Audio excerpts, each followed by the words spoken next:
कभी सोचा है जब हम अपना फर्स्ट एनिमे देखते हैं, जैसे नारुतो, डीमन स्लेयर या कोई भी नॉर्मल एनिमे इन जनरल, तो उनमें कोई भी कैरेक्टर जापानीज जैसा क्यों नहीं लगता? Fair skin, blue eyes, blonde hair, they look almost foreign. लेकिन वो जापानीज बोलते हैं, टोक्यो में रहते हैं, रामन खाते हैं। सो क्या ये कैरेक्टर्स एक्चुअली वाइट बनाए गए हैं या फिर हम ही गलत समझ रहे हैं?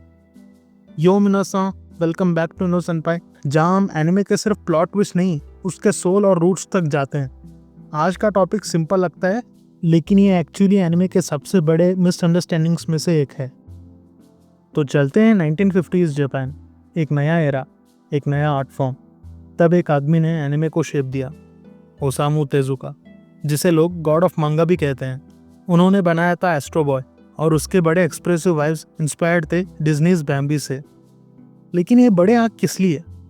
इमोशंस दिखाने के लिए। जब एनिमेशन लिमिटेड होती थी, इमोशंस आंखों से ही एक्सप्रेस करने पड़ते थे। यानी ये डिज़ाइन रेस से नहीं, इमोशंस से इंस्पायर्ड था। फेयर स्किन और सिंप्लीफाइड फीचर्स सिर्फ एक आर्ट स्टाइल थे, ताकि इमोशंस क्लियरली दिखे। तो जब लोग कहते हैं एनिमे कैरेक्टर्स लुक वाइट, वो एक स्टाइलिस्टिक चॉइस को रेशियल आइडेंटिटी समझ लेते हैं, and that's where the misunderstanding begins. अब आते हैं एक जापानीज कॉन्सेप्ट पे, मुकोकुसेकी, मतलब विदाउट नेशनैलिटी। मतलब कैरेक्टर किसी स्पेसिफिक देश या रेस से बिलोंग नहीं करता, ना जापानीज ना अमेरिकन, बस यूनिवर्सल।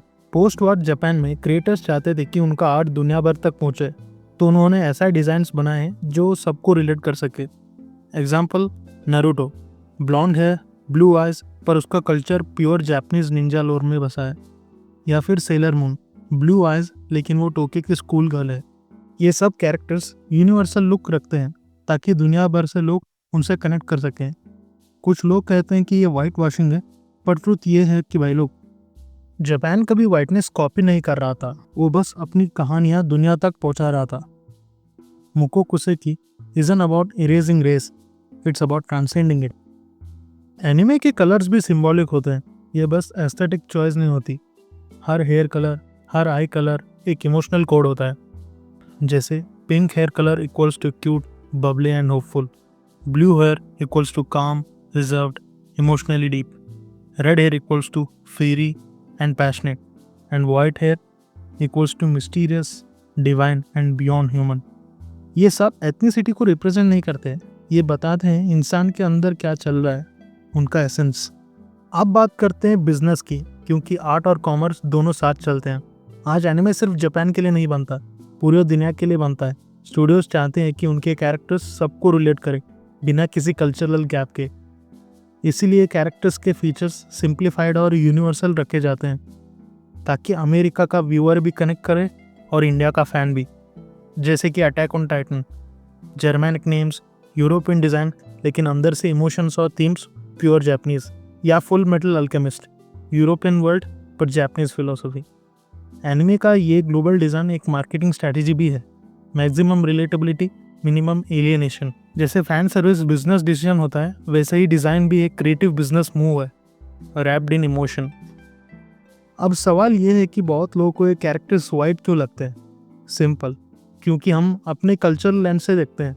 हमारे लिए फेयर स्किन और लाइट आइज ऑटोमेटिकली वाइट हो जाता है। जापान में परसेप्शन अलग है भाई। वहाँ के लोग इन कैरेक्टर्स को जापानीज ही समझते हैं। उनके लिए नारुतो या गोकू कोई फॉरेनर नहीं है।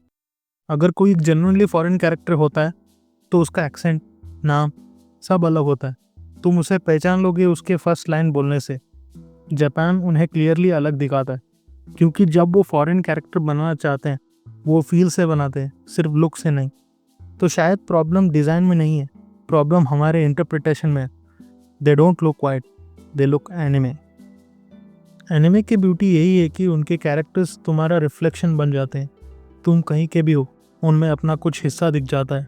उनका फेस, उनका इमोशन, उनकी जर्नी सब रिलेटेबल लगती है। They are not bound by race, only by feeling. इसलिए एनिमे दुनिया भर के लोगों को कनेक्ट करता है, बिना बॉर्डर्स के, बिना लेबल्स के, बिकॉज इमोशंस आर यूनिवर्सल। तो जब कोई बोले ये तो फॉरेन लगता है, उसे बोल देना, नहीं भाई, ये एनिमे लगता है। अगर तुम यहाँ तक वीडियो देख रहे हो, तो तुम इंदो सेंपाई की रियल थिंकर्स हो। कमेंट में लिख के बताओ तुम्हारा फेवरेट एनिमे कैरेक्टर डिज़ाइन कौन सा है। क्या तुम्हें भी कभी लगा था कि ये कैरेक्टर्स वाइट या फॉरेनर लगते हैं? लाइक करो, सब्सक्राइब ठोको और बेल आइकन दबाओ, क्योंकि इंदो सनपाई एनिमे के सिर्फ सीन्स नहीं, मीनिंग डिकोड करता है। मिलते हैं अगली डीप डाइव में, तब तक के लिए बाय।